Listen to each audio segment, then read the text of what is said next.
नमस्कार प्रिय दर्शक बंधु मु अमीय रंजन दास स्वागत करुच्ची आपण न्यूयर चैनल सरल ज्योतिष शिक्षा को। बंधुगण वर्तमान महापरिवर्तन हो सारी 1 मे रु महापरिवर्तन कौन देवगुरु बृहस्पति से निजर गोचर राशि परिवर्तन कर सारी मेष राशि थे वृष राशि को आसी सारी। तो महापरिवर्तन कहीं कहवा देवगुरु बृहस्पति भूमिका अधिक बहुत क्षेत्र रही। भाग्य हो धन हो आय हो चाकरी हो बा संतान हो शिक्षा हो विवाह हो प्रत्येक क्षेत्र में देवगुरु बृहस्पति भूमिका अतुलनीय रही। तेणुक परिवर्तन राशि परिवर्तन महापरिवर्तन आम कहीपर। तो बंधुगण यही महापरिवर्तन यही देवगुरु बृहस्पति राशि परिवर्तन बा गोचर आपण विशेष परिवर्तन आनी दे पारे। तो आज आम जानिबा मकर राशि व्यक्ति मानक पई देवगुरु बृहस्पति यही राशि परिवर्तन केमिति कौन प्रभाव रही जीवन में केती कौन सुविधा आनिबो केती कौन असुविधा आनिबो आज आम विचार करबा। तो बंधुगण चलते वीडियो को आरंभ करबा। वीडियो को आरंभ करबा पूर्व कहि वीडियो को लाइक चैनल को सब्सक्राइब और बेल आइकन को मध्य ऑन कर दियंतु। बंधुगण चलते वीडियो को आरंभ करबा। बंधुगण मकर राशि देवगुरु बृहस्पति नीच राशि अटे किंतु एठार आम राशि सह विचार करबा। देवगुरु बृहस्पति एठार केउठी बसिजंती पंचम भाव को गले चतुर्थ भाव में मेष राशि सह थिले पंचम भाव को वृष राशि सह वर्तमान अछंती 1 मे रु से राशि परिवर्तन कर सारी। मकर राशि अधिपति शनि से द्वितीय अछंती कुंभ राशि सह राहु अछंती तृतीय भाव में एवं केतु अछंती नवम भाव में। तो बंधुगण देवगुरु बृहस्पति आपण चतुर्थ भाव में जिते थिले किसी सुविधा मिलूला किसी असुविधा मिलूला संघर्षमय मध्य जीवन थिला चलूला किंतु जिते पंचम भाव को आसिले से जिनसटा आपण विशेष लाभदायक हो जाइए विशेष लाभदायक हो जाइए। बंधुगण पंचम बृहस्पति आपण बहुत आपण किस्मत खोलीदेव केमिति हो गोटे नुआ दिशा देव नुआ दिग नुआ पथ सृष्टि हो आपण को जो आग को किसी अंधार बोली दिशुला आग को उज्जवलमय बोली दिशो। हाँ बंधुगण फास्ट स्टार्ट करवा। यदि आपण ए पर्यंत विवाह सुख पाई नांती बा विवाह बंधन रे बांधी होई नांती आपण को विवाह प्रस्ताव आसीबो। ता छड़ा एही मे 2024 रु मे 2025 मध्य आपण विवाहर मध्य योग बनुछि। आपण विवाह बृहस्पति शुद्धि आपण विवाह होई परिबे आपण को शुभ रही। जदि आपण विवाह हो सारी एवं विवाह वैवाहिक जीवन में किसी समस्या चलता वर्तमान आपण से समस्या दूर हे किसी कलह चलता ताहा दूर हे वैवाहिक जीवन भल चलो। बंधुगण संतान सुख पाई ना संतान होना तेज संतान पाइबार योग रही यही समय संतान प्लानिंग करेंगे आपण बेस लाभदायक रही। बंधुगण संतान सुख पाइबार योग देखा संतान योग बनूची तेणुक समय आप संतान प्लानिंग करेंगे।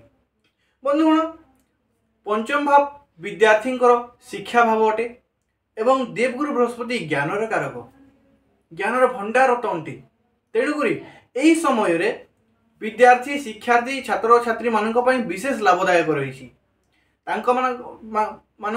विशेष लाभदायक रही गोटे नुआ दिशा आणिकी देव बाट बतईदेव। यही समय सामान्य आप फोकस करंतु पढ़ारे आप विशेष उन्नति करेंगे। यही समय आपंकर शिक्षा क्षेत्र में उन्नति होवार देखा जाउछि शिक्षा क्षेत्र में प्रतिष्ठा लाभ देखा जाउछि आपंकर उन्नति होवार देखा जाउछि भल भाव पढ़िबे शिक्षा क्षेत्र में भल रिजल्ट आसिबार मध्य देखा जाउछि एवं यही समय अचानक धन प्राप्तिर योग मध्य रही। पंचम भाव अचानक धन प्राप्तिर भाव तासह एकादश भाव को मध्य दृष्टि पड़ुछि देवगुरु बृहस्पति तेणुक अचानक धन प्राप्तिर मध्य योग बतौछि। जिते बेले देवगुरु बृहस्पति पंचम दृष्टि पड़े नवम भाव को आपंकर भाग्य आपन को साथ देव आपंकर भाग्य आपन को साथ देव। ता छड़ा पितांक सह आपंकर संपर्क किछि तानमान रहितिला तेबे सेथरे सुधारता आसीबो निश्चित रूप जेतु केतु बसी राहु दृष्टि पड़ुछि किछि अनुमान रहितिबो किंतु सेथरे सुधारता आसीबो जेते बेले देवगुरु बृहस्पति दृष्टि पड़िबो। ता छड़ा केतु बसी जंती एवं बृहस्पति दृष्टि पड़ुछि धर्म कार्य रे आपण धर्म कार्य नियोजित हबार योग देखा धर्म कार्य गुड़िक आप रिलेटेड हबार योग देखा कि आपणकर द्वारा धर्म कार्य हम धर्म कार्य आप उपस्थित रही आपणकर गृह धर्म कार्य हर योग देखा जाउछि। अच्छा बंधुगण आम नवम भाव गला जो देखा। हाँ नवम भाव आपड़ जदि विदेश भ्रमण करने इच्छुक अटंती तो विदेश भ्रमण जोग आपण हाथ में अच्छी। यही समय आप विदेश भ्रमण करेंगे 2024 मे मास रु 2025 मे मास पर्यंत आप विदेश भ्रमण करने चाहिए विदेश भ्रमण करेंगे। जितेबाला देवगुरु बृहस्पति सप्तम दृष्टि पड़ुची एकादश भाव को आय इनकम वृद्धि हो एवं इनकम सोर्स गुड़ाक वृद्धि हो।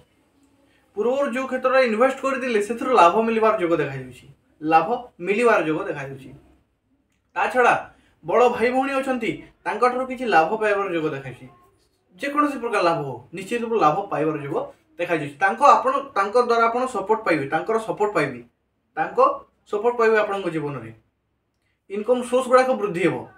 यही समय आप सफलता प्राप्तिर जोग रही। बंधुगण आम जो देखा नवम दृष्टि पड़ुची लग्न को तो व्यक्तित्व किसी परिवर्तन आसो व्यक्तित्व किसी परिवर्तन आसो। देवगुरु बृहस्पति नीच राशि है मकर राशि और देवगुरु बृहस्पति दृष्टि जेतु पड़ुची व्यक्तित्व किसी निखारता आसो किसी परिवर्तन आसो।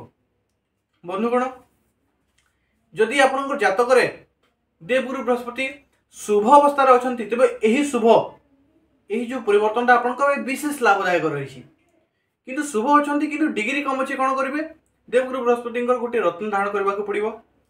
जदि आप जातक अशुभ अच्छा देवगुरु बृहस्पति तो यही शुभ जिनस पाइबार आपंकर कमी देखा तेज कौन करेंगे देवगुरु बृहस्पति बीज मंत्र है ओम ब्रह्म बृहस्पति नमः। यही बीज मंत्र को प्रतिदिन गोटे माला जप करूँ निश्चित रूप से आप सुविधा पाइपर शुभ जिनस पाइपर। आशा करुँच बंधुगण आप बुझीपार जब बुझीपार वीडियो को लाइक करूँ चैनल को सब्सक्राइब करूँ पुणी देखा नेक्स्ट वीडियो से पर्यटन मत विदाय दिंतु। धन्यवाद। राधे राधे।